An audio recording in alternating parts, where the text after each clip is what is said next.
boa noite. Conseguem ouvir-me? Já estamos a ouvi-lo e a vê-lo. Atrasado, mas ainda em cima do acontecimento. Já estamos ao vivo. Ora, boa noite a todos. Cá estamos nós para mais à conversa hoje com Bruno Dias, que é deputado municipal pela CDU na Assembleia Municipal de Almada, claro. E para começarmos o nosso programa, para não variar, como fazemos a todos os nossos participantes, vamos pedir ao Bruno que nos diga quem é que ele é, para que as pessoas que nos venham a ouvir ou que nos estejam a ouvir o fiquem a conhecer, em forma de onde é que ele é, o que é que ele faz, o que é que ele já fez, o que é que estuda, o que é que estudou, por aí fora. Bruno, faz favor. Então, boa noite. Boa noite a todos. Mais uma vez, obrigado pelo convite e pela companhia. Então, eu sou o Bruno, sou o filho do Luís Dias e da Luísa Ramos. O pessoal de Almada e da Trafaria é capaz de conhecer os meus pais e de Cacilhas. Sou neto do Guilhermino Ramos e da Alice, e sou neto do Manel Dias e da Cesardina. Sou de Cacilhas, agora moro no Pragal, mas fui a Lisboa nascer, como muita gente na altura. Fui a Lisboa nascer, mas... Na maternidade de Alfredo da Costa. Por acaso não. Por acaso o médico que acompanhava a minha mãe na altura, o médico que acompanhava a gravidez da minha mãe na altura, trabalhava, salvo erro, numa coisa que era o hospital particular, que era ali perto. Sendo hospital particular, a coisa não correu lá muito bem, mas cá estou eu, pronto, sobrevivemos os dois. A minha mãe e eu. Pronto, fui a Lisboa nascer, mas os meus avós eram daqui e os meus pais, e cresci em Cacilhas, estudei em Cacilhas na escola secundária, que já teve vários nomes, História de Cacilhas.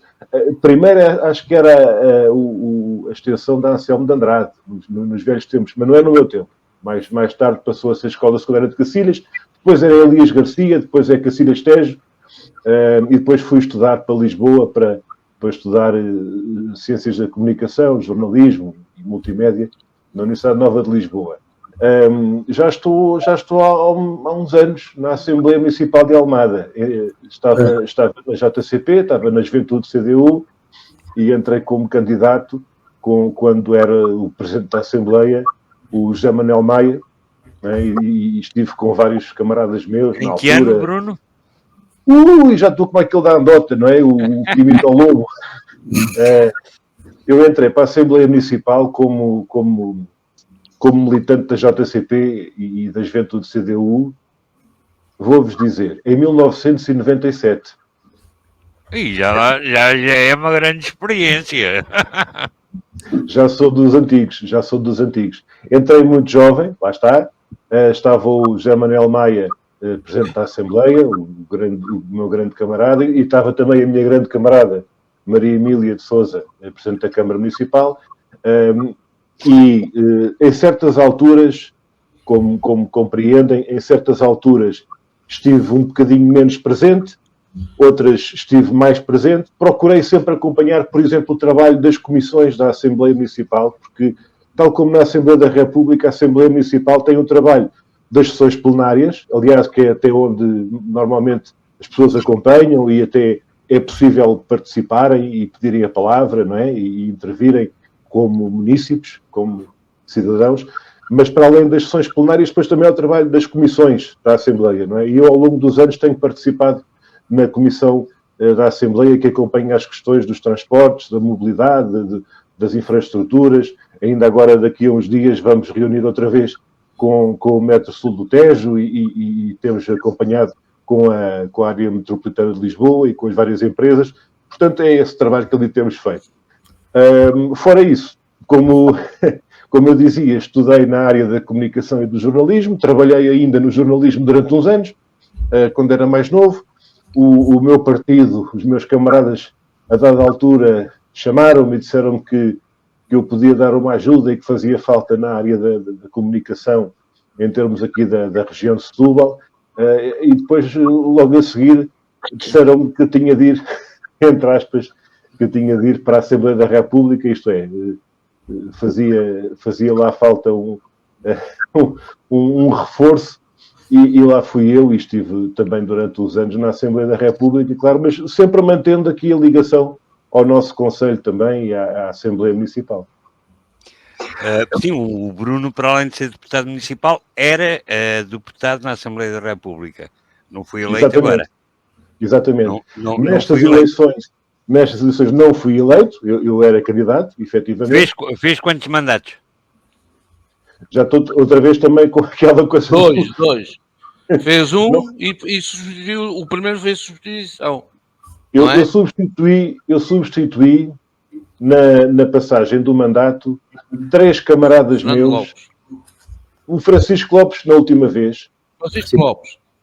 Francisco Lopes na última vez.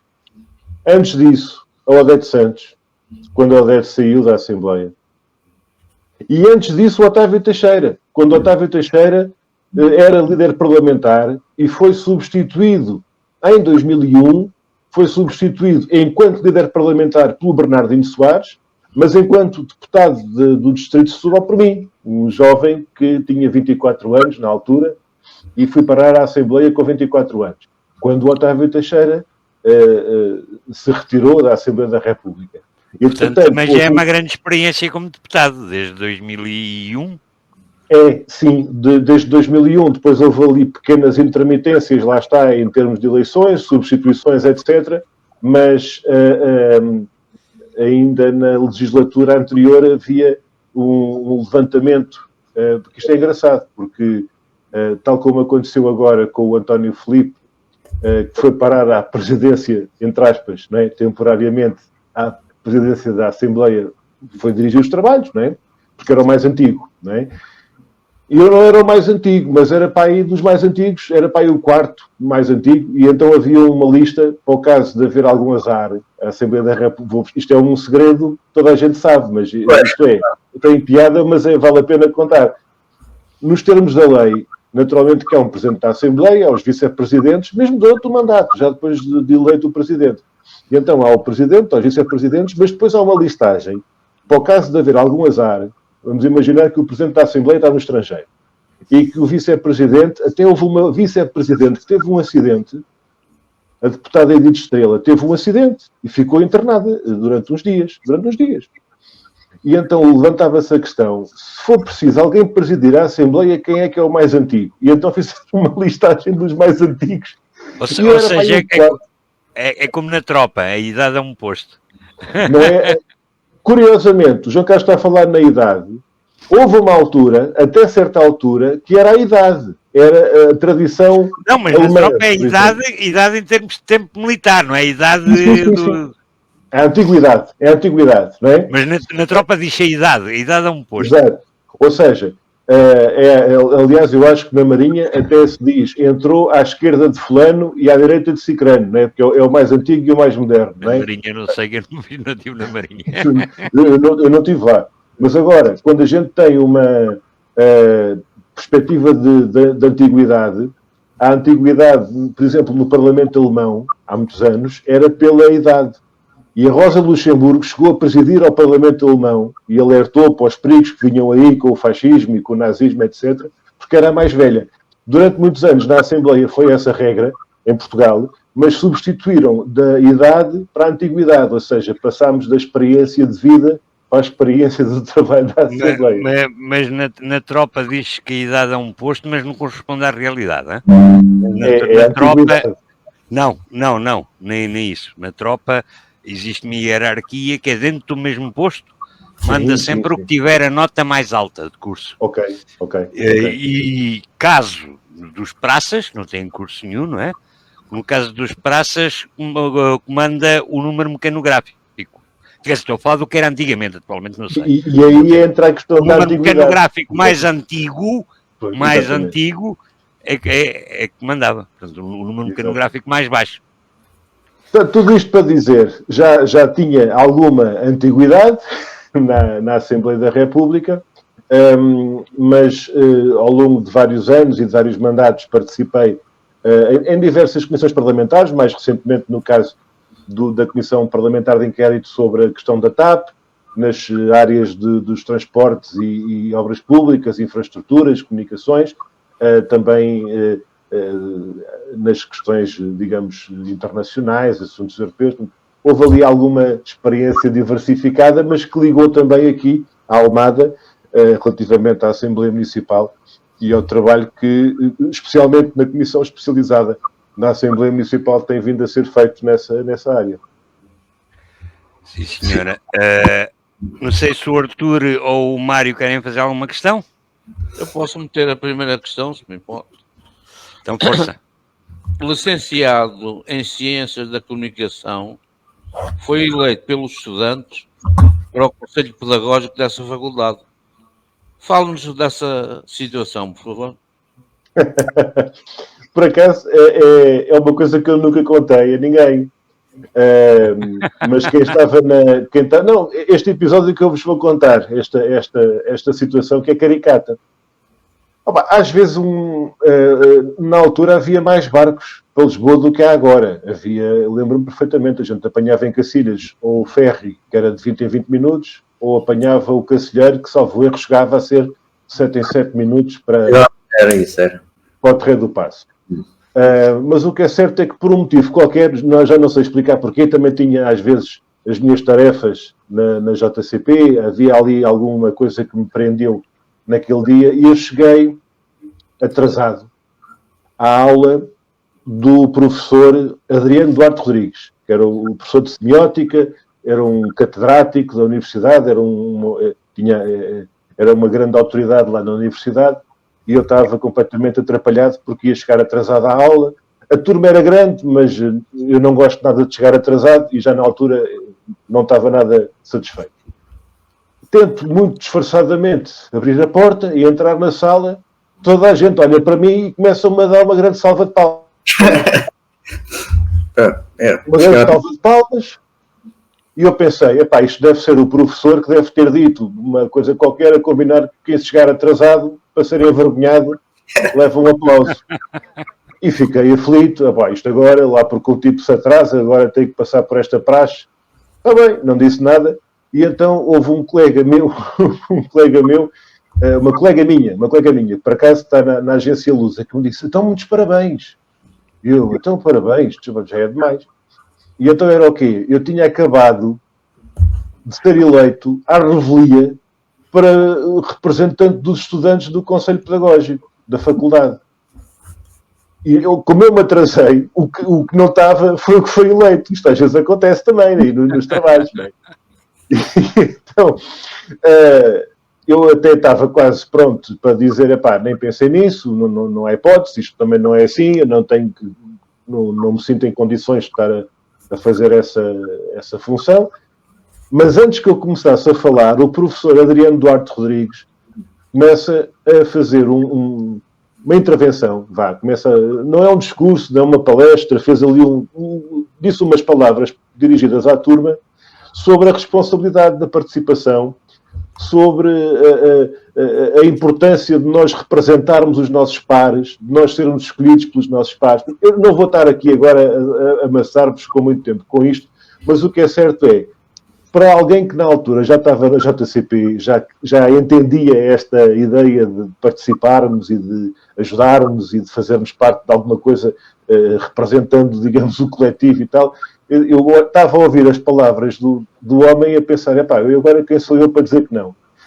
Então, é porque era tudo verdade o que o homem dizia, e eu estava a concordar, cá para os meus botões estava a concordar com a importância de nós participarmos e de nós servirmos a comunidade e o coletivo e tal, era tudo verdade, e então como é que eu ia desmentir o homem e eu dizer que não concordava, se eu achava que era verdade? E então, lá participei, no Conselho Pedagógico e na Comissão Pedagógica, era assim que se dizia, porque havia a Comissão Pedagógica do curso, de Ciências da Comunicação, e havia o Conselho Pedagógico da Faculdade. Ele se reunia bastante menos e a Comissão Pedagógica era mais prática, era um núcleo mais pequeno, voltado para resolver os problemas concretos que estavam ali a ser sentidos pelos alunos e pelos professores, não era propriamente uma coisa de conflitos ou de confrontos, nada disso, era uma coisa prática e construtiva, e foi uma experiência muito interessante, gratificante, com professores e falando com colegas estudantes, e de facto é a prova também de que no ensino, não só no ensino superior, no ensino secundário, etc., a democracia e a participação fazem-se também de experiências concretas e de uma realidade concreta que vai muito para além das questões da política nacional. Não é? A democracia e a participação fazem-se no terreno diariamente, e ali foi um exemplo concreto, assim como depois também há no secundário, não é? Nas escolas, o associativismo e as reuniões de alunos, etc., as reuniões de estudantes, e ali foi uma experiência interessante. O caricato daquilo tudo foi a grande salva de palmas que eu apanhei de chegar atrasado, tinha acabado de ser eleito. Ok. Mário. Sim, senhora. Pois, olha, amigo Bruno Dias, pá, a tua intervenção inicial, pá, fez-me recordar, tanto, com uma saudade, tanto também, tanto o meu tempo por essa altura, e já agora, portanto, olha, quando estiveres com a tua mãe, com a Luísa de Ramos, pá, um abraço meu, mas é o Mário Albuquerque, não digas Mário Costa, porque eu, agora é que sou o Mário Costa, porque eu era Mário Albuquerque. E curiosamente também foi nos transportes que nós os dois, eu e a tua mãe, portanto, tivemos algumas funções e grandes. E já agora, por curiosidade, foi o Francisco Lopes que me levou pela mão para esse setor dos transportes. Quanto à camarada Odete Santos, também tive grandes contatos com ela e trabalhei muito com ela em Setúbal. Pronto. Já agora, portanto, isto só uma intervençãozinha para ver que, portanto, é com saudades que eu recordo este tempo. Isto já lá quase 50 anos ou mais. Pronto. Eu só queria colocar uma questão, tanto ao Bruno, e vamos entrar um bocadinho na política, que é em relação, portanto, ao novo aeroporto. Portanto, o Bruno sabe, portanto, há portanto, uma comissão, portanto, já se fez estudos, já se gastou para aí fortunas, mas agora a coisa parece que a coisa já estava mais ou menos, mas parece que agora a coisa voltou todo para trás, é para aí uma confusão, que eu sinceramente, com esta idade que tenho, já não consigo acompanhar isto como antes acompanhava, portanto, diariamente estas questões. E já agora, só para terminar, e em relação a isso, portanto, o que é que se passa com a privatização da ANA? Pronto, eram só estas duas questõezinhas para começar. Obrigado.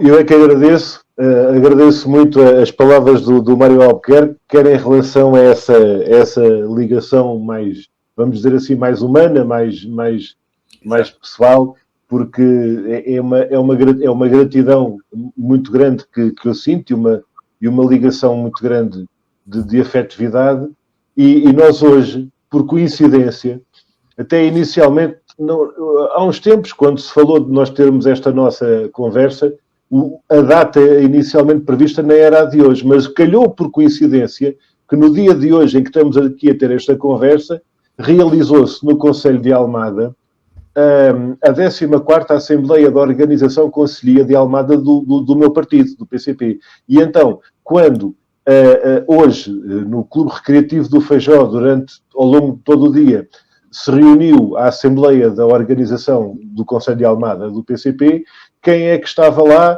ao pé de mim? A minha camarada Luísa Ramos, que é a minha mãe, que estávamos agora a falar dela, e estava quem fez a intervenção de encerramento, digamos assim, portanto,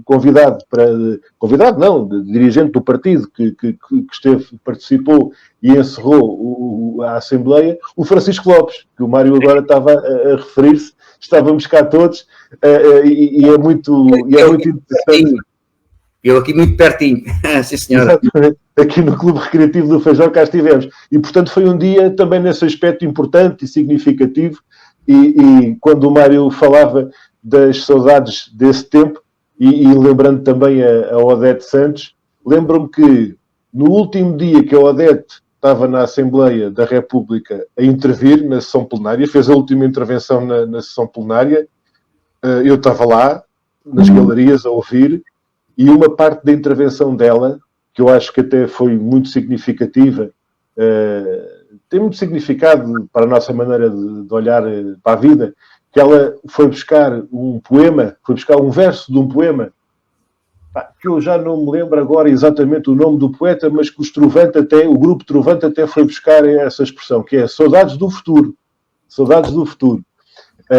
Daqui a bocado já me lembro do nome do poeta. E então a Odete dizia, eu tenho saudades do futuro. E então o Mário e eu e muitos de nós, e todos nós temos saudades, né, daquele tempo, mas temos saudades do futuro. Desculpem lá que eu depois começo aqui na conversa, começo-me a entusiasmar, começa a demorar muito tempo, peço desculpa por causa disso. O novo aeroporto e a questão da empresa ANA Aeroportos. O novo aeroporto começou a ser identificado como uma necessidade ainda antes da Revolução do 25 de Abril. E até antes do choque petrolífero. Ou seja, quando o novo aeroporto começou a ser identificado como uma necessidade, ali por 1969, 70, estávamos numa situação muito diferente por dois motivos principais. Porque em 1973, pouco tempo depois, aconteceu o choque petrolífero e, portanto, quer do ponto de vista do transporte aéreo, quer do ponto de vista do custo dos combustíveis, houve ali uma quebra muito grande. Portanto, as previsões e as expectativas em termos do mercado foram um bocado alteradas, não é? Mas, quero dizer, alteradas naquela década. Entretanto, passaram mais 5 décadas em cima disso. Mas também havia uma outra realidade, na altura, que depois se alterou profundamente, que tem a ver com o facto de haver o Império Colonial, não é? E até havia uma guerra colonial com uma enorme necessidade de ligações aéreas, até por razões militares, havia autênticas pontes aéreas, não é? E havia Boeings da TAP que depois foram para a Força Aérea e vice-versa, os 707. Portanto, nessa altura começou o trabalho em relação à análise para o novo aeroporto de Lisboa. E o novo aeroporto de Lisboa começa a ser uma questão mais sentida e uma necessidade mais sentida, principalmente a partir dos anos 90, 2000, já lá vão para aí 30 anos. A solução está identificada e já foi confirmada pelo menos 2 vezes. Quer pela análise feita pelo Laboratório Nacional de Engenharia Civil, e esse trabalho foi feito em 2007, 2008, quer pelo trabalho agora feito, ainda levando mais longe essa análise e essa fundamentação científica e técnica, pela chamada CTI, Comissão Técnica Independente. Essa Comissão Técnica Independente foi criada, digamos assim, por uma insistência, não vou dizer exigência, mas uma insistência do PSD junto do PS, para que houvesse uma análise mais isenta, diziam eles, para que não houvesse aqui um político ou uns políticos que dissessem que o aeroporto era aqui ou acolá.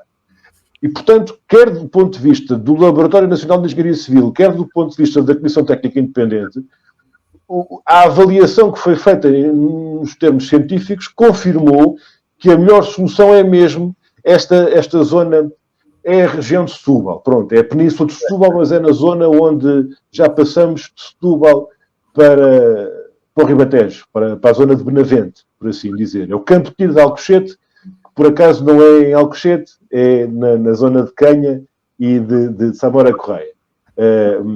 Agora, esta localização, sendo a melhor de todas, não é a melhor de todas para a Ryanair e para a EasyJet. Não sei se me estou a fazer entender. Se olharmos para aquelas companhias que as pessoas utilizam muitas vezes para ir daqui para Paris ou daqui para Londres, fazer fim de semana, ou que eles vêm lá para cá, não é? Para fazer fins de semana, essa é uma parte do mercado. Se nós olharmos para a realidade da companhia aérea portuguesa, da TAP, que tem uma ligação, uma espécie de uma plataforma, não é? Que faz a ligação entre a Europa e a América do Norte, a América do Sul e a África, e, portanto, é o maior exportador nacional em termos de serviços. É uma espécie de auto-Europa, só que em vez de fabricar carros, transporta pessoas por todo o mundo. E esse maior exportador nacional, que é a TAP, relativamente ao transporte aéreo intercontinental, mas também em relação a uma área estratégica de elevadíssimo valor acrescentado, que é a manutenção aeronáutica e a engenharia aeronáutica. Portanto, a TAP Manutenção e Engenharia que tem muito mais a dar à economia nacional e não dá mais porque não tem por onde crescer. O aeroporto da Portela está completamente espremido em termos de espaço. E a ANA Aeroportos, desde que foi comprada a preço de saldo pela multinacional francesa Vinci, está a estrangular a TAP. Portanto, se a TAP tivesse, já há vários anos, já desde que este assunto tinha sido apontado como a solução naquela zona do distrito de Setúbal, fronteira com Santarém, Campo Tiro de Alcochete, se essa zona fosse apontada e decidida logo ali, é aqui que vamos fazer o aeroporto. Vamos preparar a infraestrutura nos próximos 4, 5 anos, vamos construir o aeroporto em 5, 6 anos, numa década isto está feito. A gente tinha o aeroporto há quase 10 anos a funcionar. E era dos mais importantes, e era um espaço para a TAP se afirmar e criar riqueza.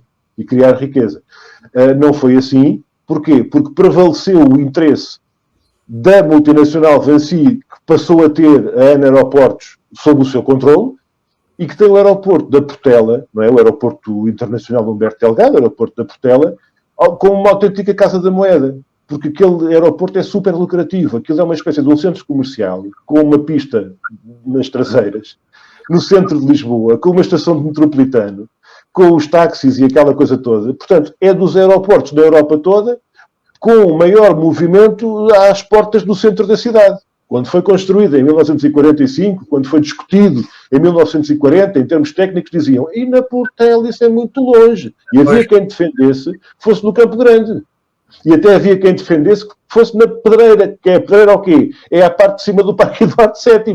Portanto, havia quem dissesse, nos anos 40, que o aeroporto de Lisboa era muito longe que fosse na Portela. Isso é uma coisa que não fazia sentido nenhum. E então devia ser mais perto. Nós hoje continuamos com esta conversa, onde é que deve ser o novo aeroporto, e estamos a perder oportunidades tremendas. Não é tanto na questão do turismo, porque nós também temos que fazer uma discussão mais sensata sobre quais são os limites, não é? Do ponto de vista do peso relativo e o que é que nós atribuímos em termos estratégicos às várias fileiras de atividade e às áreas e setores de atividade económica. Mas quando nós pensamos nos aeroportos como uma espécie de apiadeiro para despejar turistas, é uma coisa. Quando a gente fala de aeroportos como grandes polos de atividade económica, que vão muito para além disso e que têm áreas de muito valor, de alto valor acrescentado, como é este caso, então a gente devia pensar isto de outra forma. Para terminar a questão da privatização. No início deste ano, de 2024, salvo erro em janeiro, fevereiro, o Tribunal de Contas finalmente conseguiu dar resposta, finalmente porque houve outras tarefas que teve pelo meio e interrompeu e atrasou tudo isto em relação à questão da ANA Aeroportos. Respondeu finalmente ao pedido que a Assembleia da República tinha feito ao Tribunal de Contas, vai para 6 anos.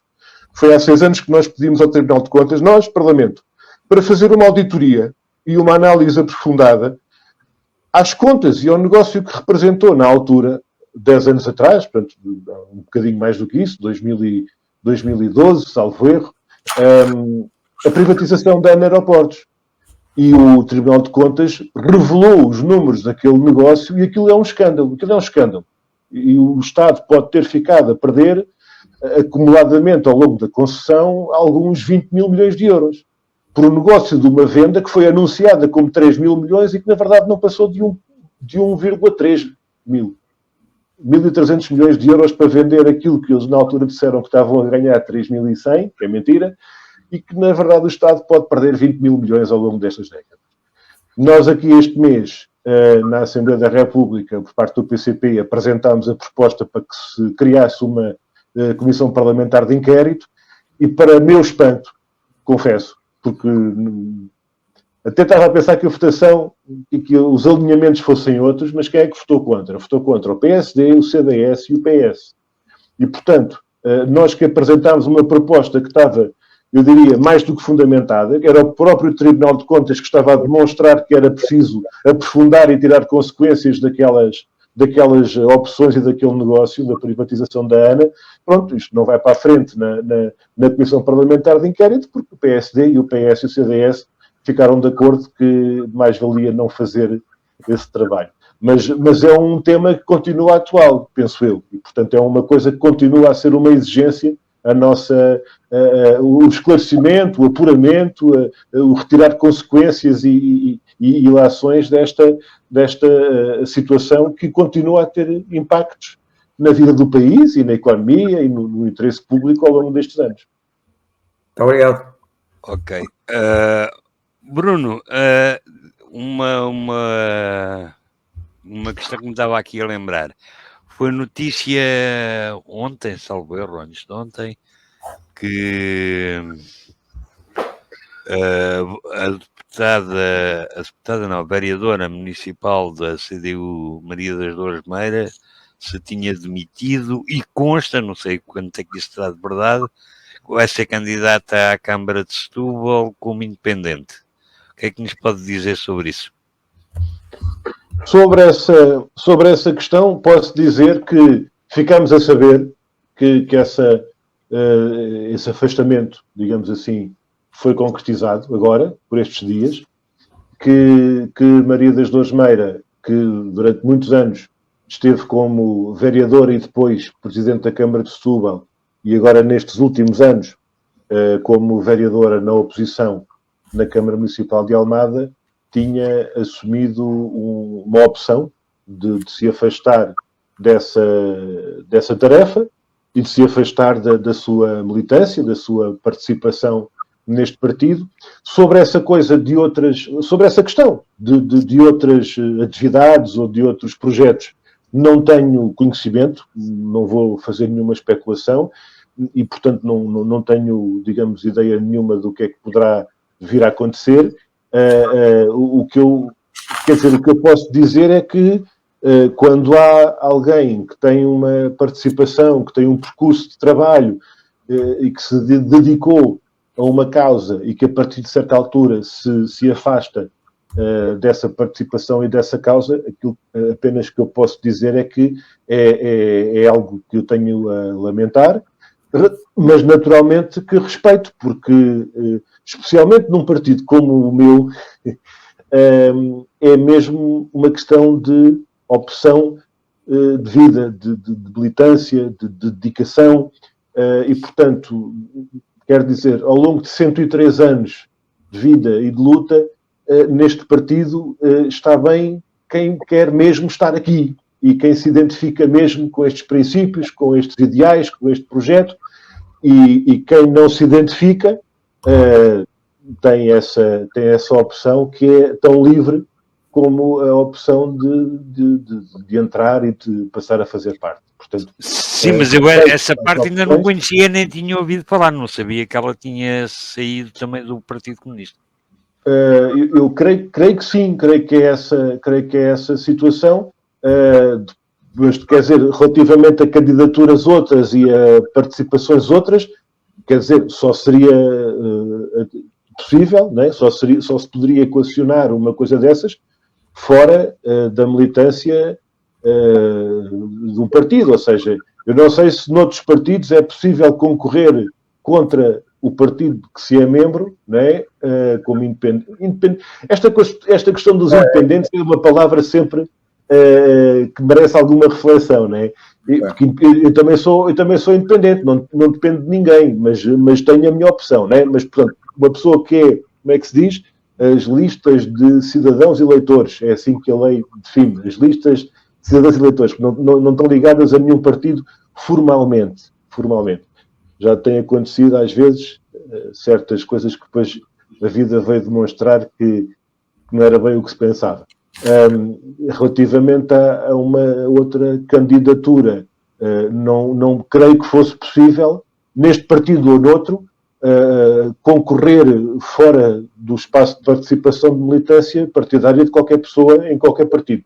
Se é essa a questão que está a ser pensada ou digamos, comentada em algum fórum, eu não conheço, mas admito que, pelo que possa ter acontecido, que o afastamento seja esse, mas não tenho mais informações que essas e relativamente... E devo dizer que na semana passada estive na Assembleia Municipal na Freguesia da Sobreda, na União de Freguesias. Eu vi. E estávamos lá todos e, portanto, não havia razões para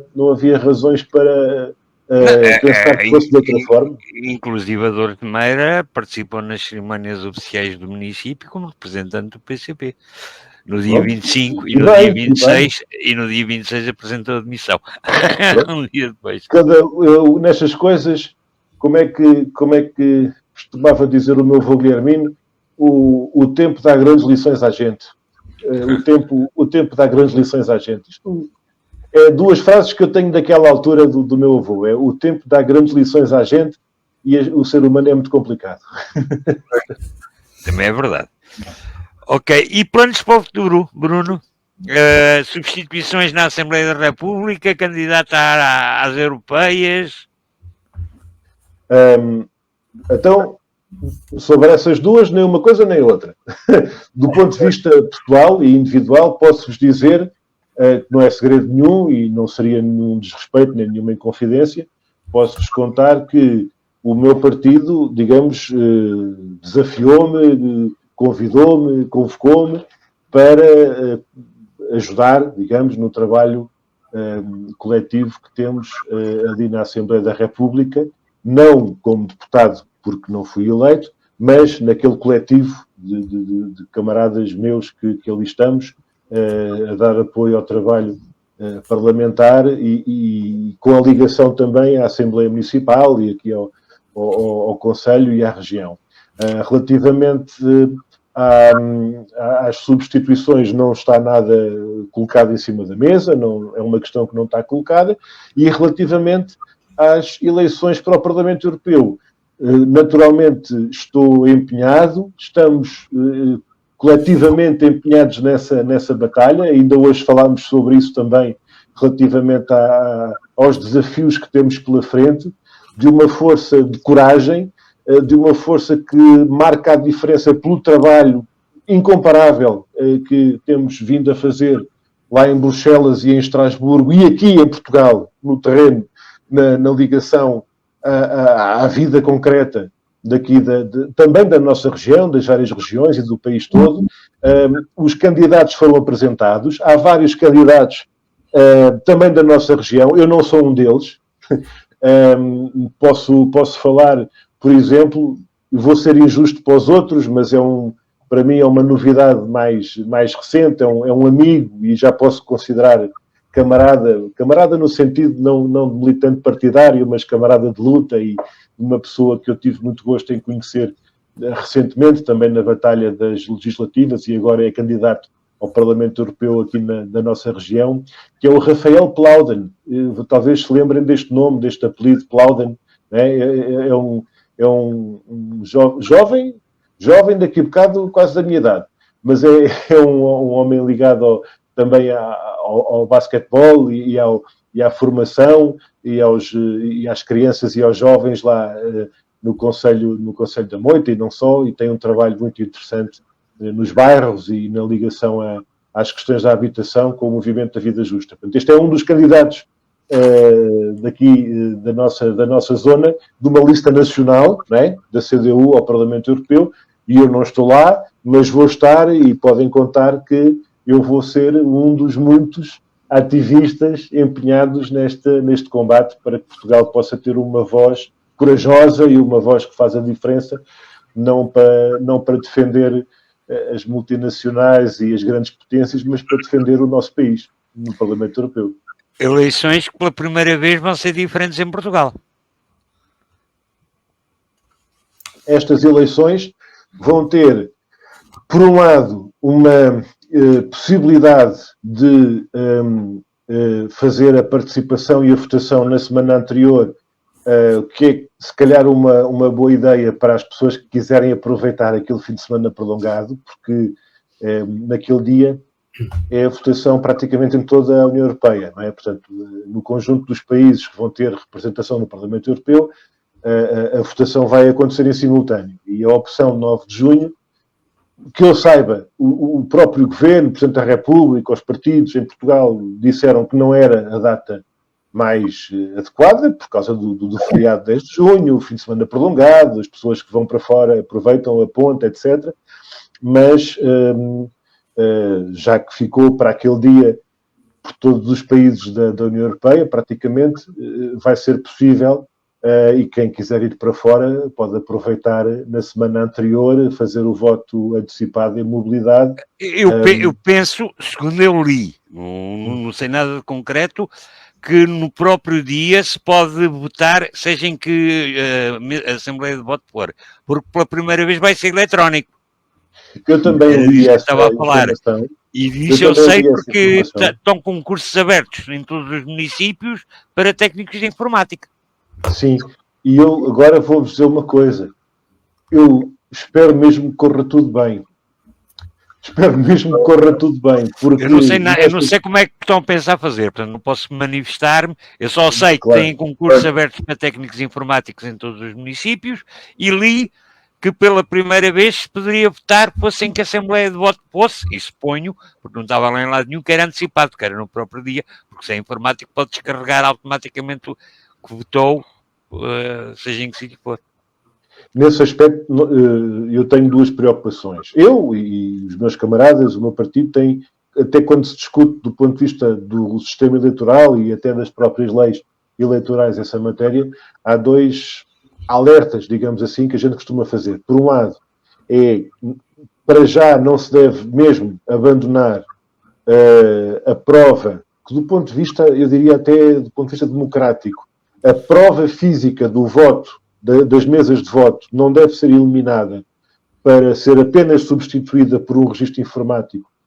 Nós sabemos que por esse mundo fora há experiências que tiveram problemas quando apenas a ligação informática, digamos, e a descarga do voto era feita sem qualquer suporte físico e, portanto, não estou a dizer que isto é para a vida toda e que nunca, em tempo algum, no futuro, esta questão pode alterar-se. O que eu estou a dizer é que nas condições atuais, eu até diria nas condições atuais do mundo, não é apenas uma questão estritamente nacional, é importante salvaguardarmos a máxima segurança do ato eleitoral relativamente à prova e ao registro físico dessa contagem. Até porque depois pode haver reclamações, pode haver recontagens desta ou daquela mesa, e há o registro, quem é que votou, quantos votos foram e quais foram os resultados. E por outro lado, uma coisa é a rapidez na transmissão dos resultados, e aí a questão do voto eletrónico e automaticamente da contabilização e transmissão eletrónica dos resultados para centralizar muito depressa, digamos, as contagens. Se houver dúvidas, elas podem ser dirimidas e esclarecidas. Agora, uma coisa é a transmissão das informações, a centralização dos dados.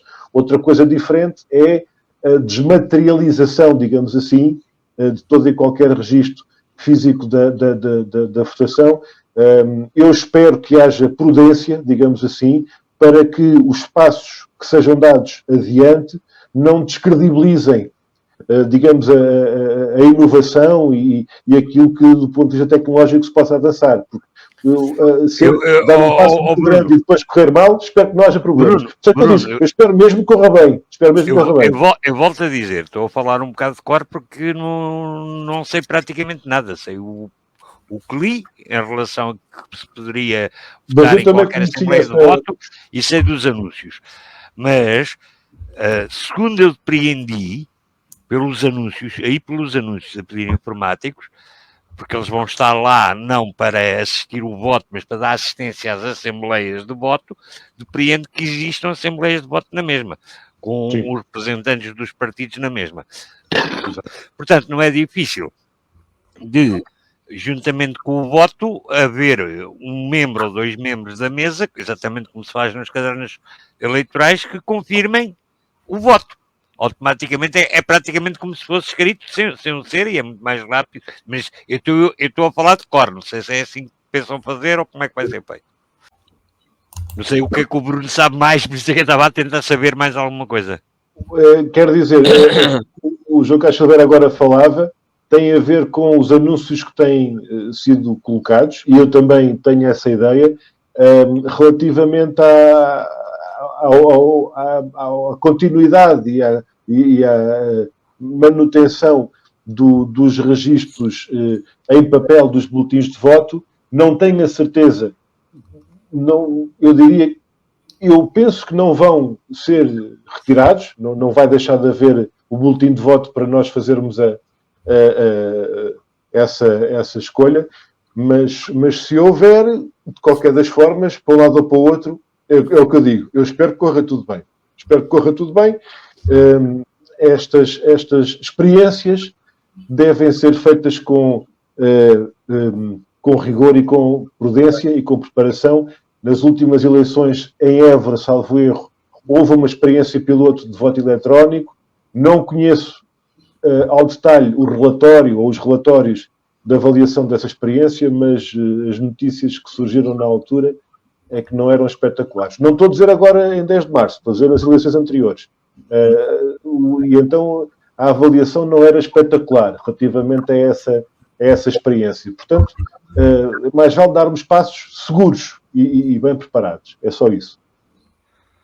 Ok. Arthur, Mário, algum de vocês quer colocar mais alguma questão? Eu posso colocar uma questão que é o seguinte. O Bruno, eu, o Mário, todos nós, e principalmente aqueles que lutamos e amamos o 25 de Abril, comemorámos euforicamente, não só no nosso país, e até mesmo no estrangeiro, os próprios imigrantes também o comemoraram. Na Galiza houve manifestações de cravo na mão, a cantarem o grande La Vila Morena em português. Claro, o que é que o Bruno pensa da intenção, pelo menos já oficializada do Governo, em querer fazer uma comissão para comemorar o 25 de Novembro? Muito bem. Relativamente à questão que o Arthur acaba de colocar, principalmente pegando na questão do 25 de Abril e no sentimento profundo dos valores de Abril, da identificação das pessoas com os valores de Abril, eu quero agradecer. Já há pouco também a pergunta que tinha sido feita sobre o novo aeroporto, e Ana, em relação ao tema que o Mário colocou, e agora esta questão em relação ao 25 de Abril, quero agradecer porque são de facto questões muito pertinentes, muito atuais e que têm muito valor a gente falar sobre isto. Eu vou, se não se importa, começar pelo 25 de Abril, que é o que me interessa mais. A mim e ao país. O 25 de Abril, para quem tivesse, digamos, eu vou dizer assim, para quem tivesse dúvidas e para quem tivesse esta tentativa de lançar estes ataques aos valores do 25 de Abril e ao projeto de desenvolvimento e de país, não é? De Portugal de Abril, não é? Que a Revolução apontou, eu diria que a resposta mais perfeita foi dada nas comemorações populares do próprio 25 de Abril. E eu aqui destaco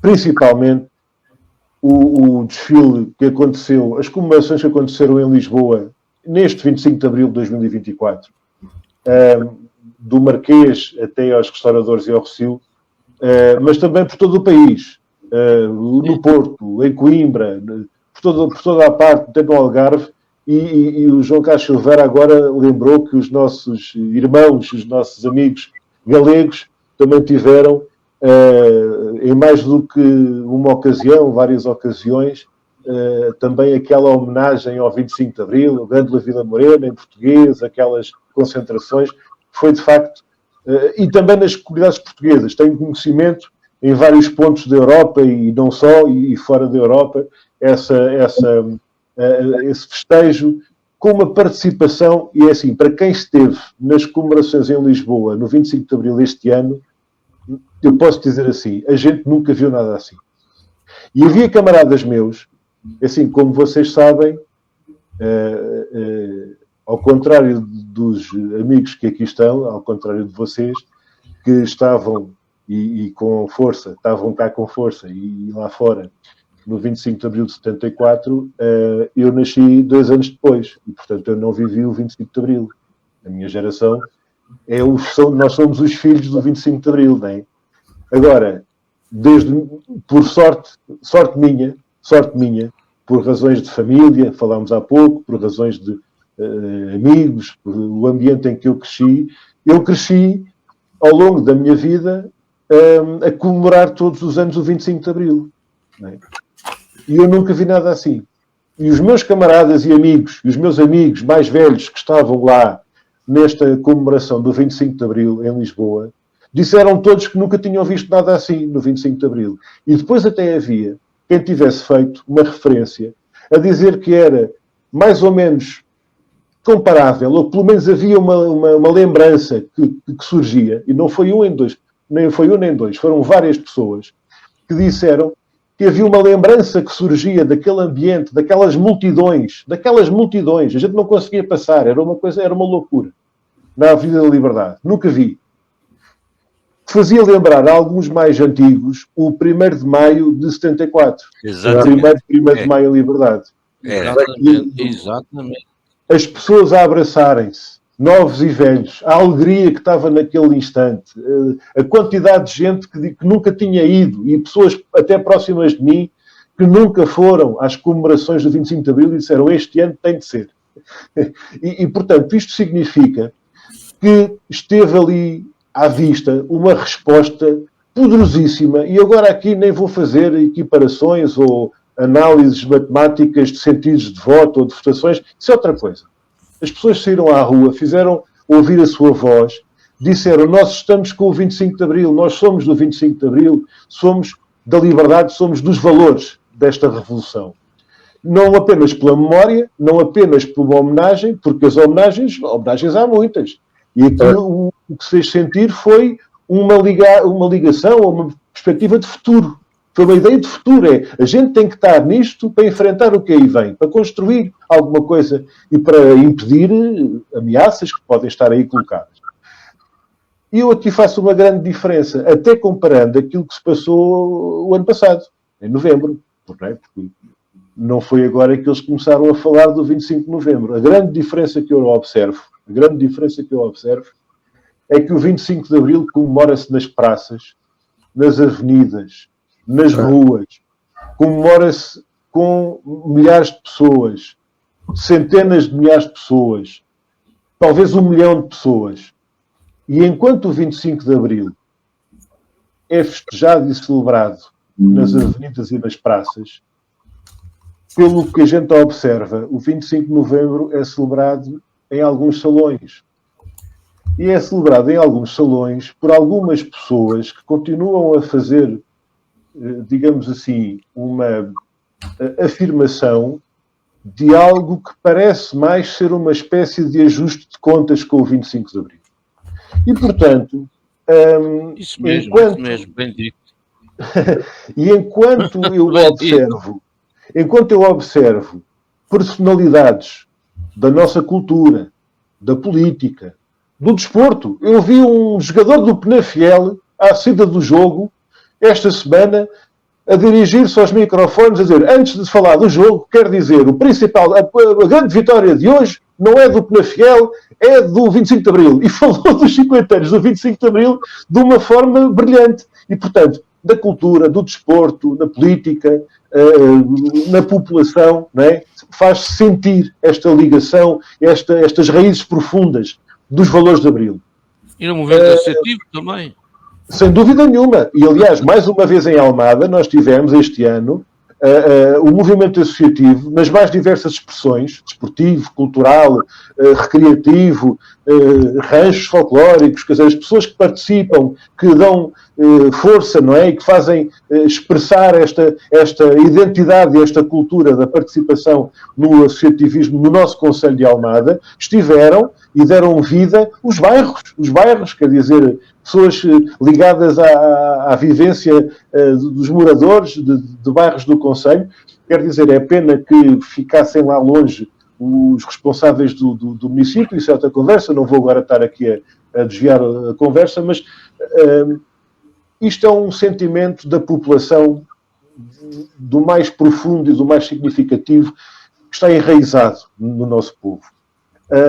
E isto não tem comparação nenhuma com qualquer ajuste de contas que tenha vindo a acontecer para, eu direi, talvez castigar militares do MFA na altura, para colocar fora, para neutralizar, para colocar fora da ação, digamos, responsáveis destacados do movimento das Forças Armadas e do 25 de Abril naquela fase.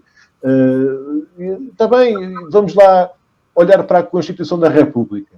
2 de Abril de 1976. Portanto, 5 ou 6 meses depois desses acontecimentos. Lá está ela. Lá está a linha fundamental, a lei fundamental do nosso país. E, portanto, como dizia um camarada meu, infelizmente também já falecido, um deputado constituinte, que era um grande poeta, um grande professor universitário, um escritor, que era o Manuel Guzmão. Ele dizia: a Constituição da República estava, antes de ser escrita em São Bento, estava a ser escrita nas fábricas e nos campos e nas escolas, não é? Isto foi tudo depois do 25 de novembro. E, portanto, a questão que eu coloco é, podem, à vontade, tentar, como dizia o Paulo Raimundo na sessão, meu camarada, secretário-geral do partido, citando aquela canção da Garota Não é? Podem decretar o fim de Abril, é como decretar o fim da esperança. Não vão conseguir. E não vão conseguir comparar uma data histórica, uma das mais gloriosas páginas da história de Portugal, com aquilo que, pelos vistos, no discurso e na mentalidade de alguns, aparece como uma espécie de ajuste de contas relativamente a essa página gloriosa da nossa história, que foi a Revolução de Abril. Ok, Mário, para terminar, quero pôr alguma questão mais? Sim, senhora. Para terminar, vou só aqui ver se... Sim. Então é assim. E agora, falando um pouco aqui do nosso conselho, portanto, uma preocupação que eu tenho. Aliás, eu já coloquei esta questão aqui, numa conversa também que tivemos com um amigo, portanto, e numa autarquia. Mas eu, portanto, em relação a isto, gostava que o Bruno pudesse dar uma ideia. Portanto, como nós sabemos, portanto, o nosso Conselho, portanto, tem em vista, portanto, e tem previsto, portanto, planos do PRR. E, portanto, sabemos que isso faz falta, portanto, em todos os conselhos, não é só aqui no nosso. Entretanto, eu fiquei preocupado quando o atual Primeiro-Ministro, pessoalmente, numa conversa que teve, portanto, não sei se foi conferência de imprensa, até tenho a ideia que foi na Assembleia da República, disse o seguinte, eu vou citar: não pode ser mais uma oportunidade para desbaratar dinheiro público, referindo-se ao PRR. Portanto, eu ao ouvir isto, fiquei preocupado porque, portanto, eu tenho a ideia que o PRR, portanto, é para tanta coisa de bem, porque quer dizer, é uma confusão tão grande que eu tenho, porque possivelmente, portanto, a ideia é acabar com o PRR, pá. Não estou a perceber. Bruno, só um toquinho nisto, pá. Pode ser? Sim, com certeza. Eu vou procurar ser breve, porque essa questão, lá está também sendo uma questão muito pertinente e muito atual, dava pano para mangas, e a gente podia estar aqui, de facto, uma emissão completa, porque, de facto, isto tem muito que se lhe diga. E tem muito que se lhe diga. Olha, e eu acho que, de certeza, na minha opinião, de certeza que o debate do Parlamento Europeu, das eleições do Parlamento Europeu, esse deve ser, sem dúvida, um dos temas que a gente vai ter de discutir e vamos ter de aprofundar. Porque, mais uma vez, na altura em que as coisas estão a ser decididas, é tudo um mar de rosas. É tudo digamos, é tudo ouro sobre azul, as coisas vão correr todas muito bem, e depois aparecem, desculpem dizer assim, aparecem uns chatos, que são os comunistas, a levantar dúvidas e questões e alertas, e a dizer, mas isto não vai correr assim tão bem como vocês dizem, porque isto tem aqui este problema e aquele e aquele outro. E então quais são estes problemas, este, aquele e o aquele outro?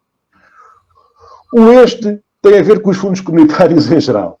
Nós estamos com cada vez menos investimento da União Europeia, desde logo no que diz respeito ao Fundo de Coesão, no que diz respeito à distribuição dos fundos pelos países mais necessitados, digamos assim, e, portanto, há um desequilíbrio a favor dos países mais ricos e mais poderosos, em que, para disfarçar, digamos assim, uma quebra muito forte nessa distribuição para os países como Portugal, para ir direto ao assunto, para disfarçar esse desequilíbrio, criaram o PRR, que era uma espécie de ação relâmpago, porque temos muito pouco tempo, temos até ao final do ano que vem para concluir os processos no sentido de obter aqueles fundos, os processos, quer dizer, os concursos públicos, os investimentos, as empreitadas, se as coisas não estiverem contratadas, o dinheiro já não vem. E depois, se tu contrataste um metropolitano ter a estação naquele sítio e ela não está pronta a tempo, agora pagas tu, já não pago eu, Europa, já não pago, entre aspas, né? Já não pago eu, Bruxelas, pagam vocês aí em Portugal. E a gente alertou que isto era arriscado. E era arriscado, portanto, eu disse, aquele e aquele outro. E então entramos naquele, o segundo problema, que é o tema da capacidade económica e a situação das forças produtivas e dos setores produtivos e até da própria construção, porque depois de uma sangria enorme que aconteceu na economia, nomeadamente nos setores da construção e nestes empreiteiros estou a dizer até grandes empresas, não estou a falar do pequeno empreiteiro que vem lá do norte, estou a dizer a economia nacional, depois de levar a bordoada que levou primeiro com a Troika, depois, mais tarde, com a pandemia, etc. Então a gente agora lança um concurso e tem a certeza que ele vai ficar com as propostas que nós estamos à espera, ou vai ficar deserto? É que muitos concursos ficaram desertos. E, portanto, o segundo tema tem a ver precisamente com o risco de haver investimentos que são financiados, teoricamente, que são lançados, fazem-se os concursos públicos e os concursos ficam desertos. E isto na habitação está a acontecer e nós levantámos o problema na Assembleia Municipal de Almada e a Presidente da Câmara Municipal de Almada veio dizer o que nós andávamos a dizer há 2 ou 3 anos. Só que eles agora é que reconhecem que isto é um problema, que é, faz-se os concursos e não há a certeza que se consiga ter capacidade industrial, digamos assim, para responder aos investimentos e para concretizá-los. E o outro problema, que é o terceiro, que é, de facto, depois a capacidade de execução e as opções políticas no terreno para que os investimentos sejam bem realizados. Porque estamos a falar de coisas que vão, aqui no Concelho de Almada, desde o tema da habitação e da construção de habitações, e isso é um problema que nós estamos a enfrentar atualmente, porque estamos muito aquém daquilo que seria necessário, e as verbas de PRR, por acaso não tenho aqui comigo, e não fixei de cor, mas o meu camarada José Lourenço, nesta última Assembleia Municipal, levantou essa questão na Assembleia, e os números do PRR não permitem duas interpretações. As verbas aprovadas em sede PRR são extraordinariamente baixas e estamos muito aquém do investimento que seria necessário.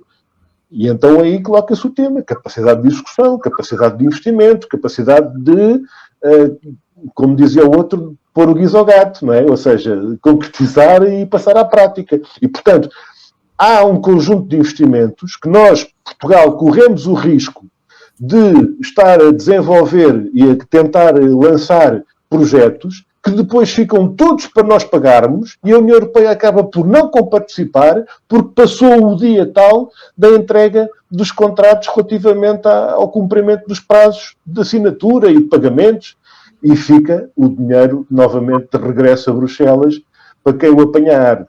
E isto é um problema que, mais uma vez, já sabemos, é como ao futebol, não é? São 11 contra 11 e no final ganha a Alemanha.